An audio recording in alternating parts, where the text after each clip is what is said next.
Well, starting on February 21st and running for 3 days, 3 very, very, very busy, packed days of concerts and performances is the Optimist Band Festival. It's been going for so many years now, and the Manitoba Band Association puts it on every year. Since 1976, in fact, the Optimist Band Festival has been something called a rite of passage for the Manitoba Band students. One of those gentlemen who was involved and is still involved after many years is their chairperson, Bill Kristjanson. Good morning, Bill. Good morning, Michael. Welcome back again. Nice to be here. And we're going to chat about some band music again. Fantastic. I guess that's what you do. Do you dream about band music?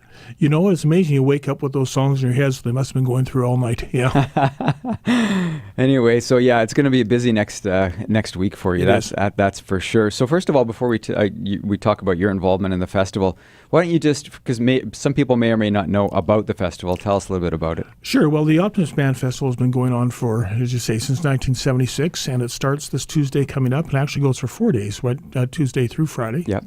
And we have school bands of all ages, as well as community bands and things like that at the festival performing. They get to perform and celebrate some of their music, also receive some feedback from adjudicators to figure out what their next step is going to be. Mm-hmm. As we say, everybody's done as well as they can, but we always have a next step. And they each play 2 or 3 selections, and really have an opportunity to share their music with others. They get to hear groups from other schools, et cetera. Mm-hmm. It can be really nice. Mm-hmm. Yeah. And there's no winners and losers. Everybody's a winner because there's no we don't do the first, second, third place, but we do have a rating in terms of you get a rating of a gold, silver, bronze participation or whatever in terms of how you've done. So you get a sense of how you've done maybe compared to last year or things like that. So you have a bit of a goal. By the same token, the information the adjudicators give back is really the key to what the students get from the festival. Yeah. Now, do you find it's more the band directors that get the critique, or is it the whole band as a whole? Everybody, because we record. So you pick out specific instruments and say, that needs a bit of work, or that needs a bit of work, or is it more as a whole, as a group? It does both. Actually, we do both. And what happens is they get some recorded adjudication. It's almost like a play-by-play of their performance, and then they can go back the next week into their band room with their teacher, and they listen to it, and they go, oh, yeah, so there's a thing we've been working on, and we had a lot of success, or, there's our next step. There's a thing that we can't quite do yet. So it can be really a catalyst to further development. So how are the songs chosen? We have a list of songs to the students, the band directors, and the students can choose from. And usually they play one off that list, and then they have one of their own choice, which usually gives a nice contrast to the one, the other one. Yeah. Are you allowed to say what the songs are? Give us an example of what the songs might be that they can choose from. Well, it's interesting. In the higher levels, there's a lot of the classic band reps, the things like the whole suites and things like that. Mm-hmm. First suite in E flat, second suite in F, Vaughan Williams, and also as many of the contemporary composers who are just writing fantastic things for band these days. I mean, some of the most exciting writing, I think, actually by composers today is actually in the wind and percussion area. Mm-hmm. And then what's nice is in the younger levels, over the years, we've got better and better music for those young students to play. Sometimes there'll be transcriptions of well-known classics. Sometimes there'll be original works for band, but there can be quite a variety.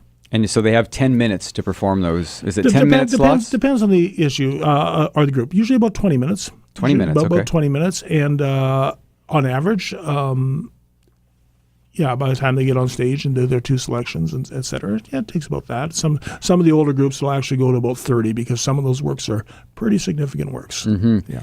If you had to guess, or you may or may not know, how many students are involved in something like this over the 4-day period? Thousands. Thousands?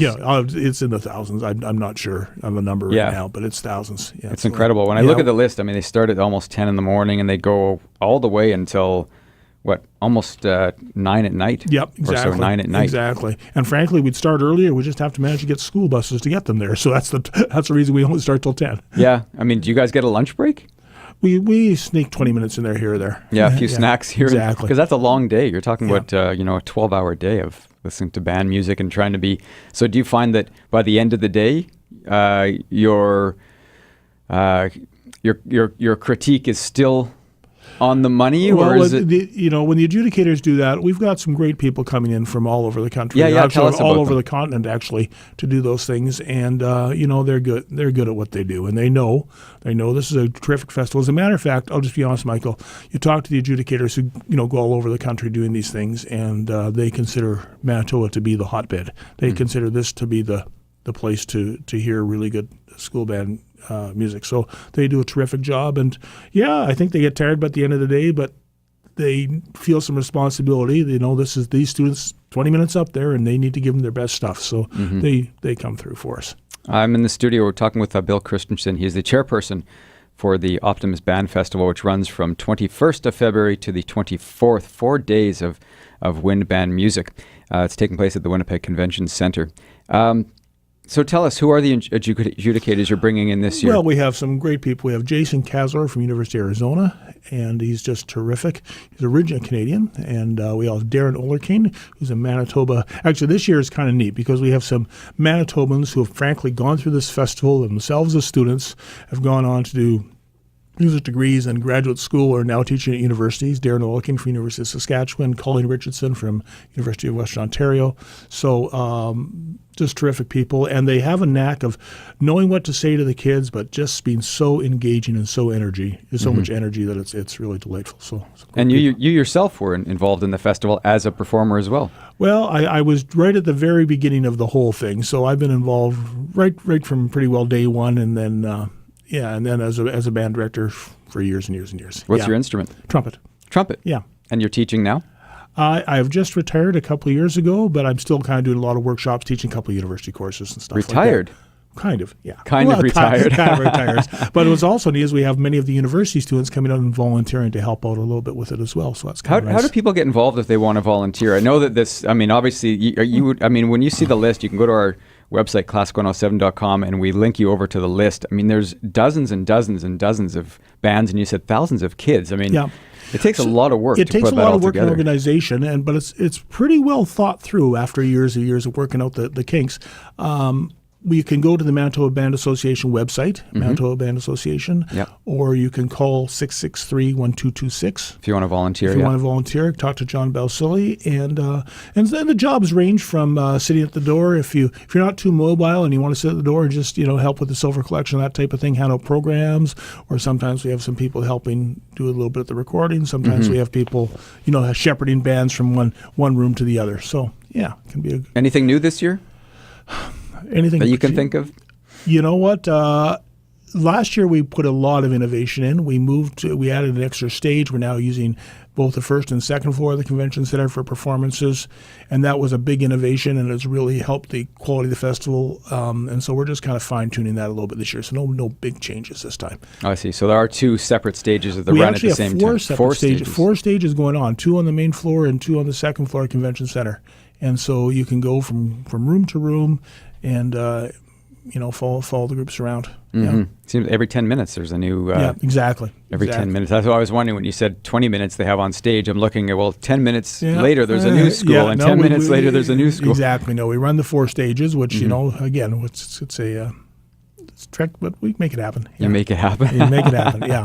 Well, it sounds like a lot of fun, and you're in for a very busy next few days. Well, we are, and we're just really excited to see those kids come out there and think of how hard they've worked to prepare this music, and then to get to share it with some other people. I think is just going to be delightful. And we're excited because we're a big sponsor of the Manitoba Band Festival, Optimist Band Festival, and we've been involved for a while, and we're trying to become more and more involved. Next week we're going to have a lot of the different bands on, some in the morning, some in the afternoon. So we're excited about it. It's a lot of fun for us. Absolutely, and I think it's one of the things that's been just a real real bonus to the festival is to have you folks involved, because it adds some publicity to the festival. I think you guys have definitely supported financially, and we really very much appreciate that. And just that we help build connection in the community, and I think that's just been such a wonderful addition to the festival, having you folks on board. So we appreciate it, and we think about how many kids, how many kids are involved in the music, and they deserve some recognition and encouragement, and because they work hard. They work really hard, and so do the teachers and all you guys. So it's well deserved for sure. Thanks. Yeah. Well, enjoy. We will. Okay. Enjoy. You'll get your fill of wind band music. We will. Okay. You take care, Michael. Thank you very much, Bill. I've been in conversation with Bill Kristjanson, the chairperson of the Optimist Band Festival, which starts February 21st, runs to February 24th. The list of schools is just enormous, and it's going to be a lot of fun. You can link over from our website, classic107.com.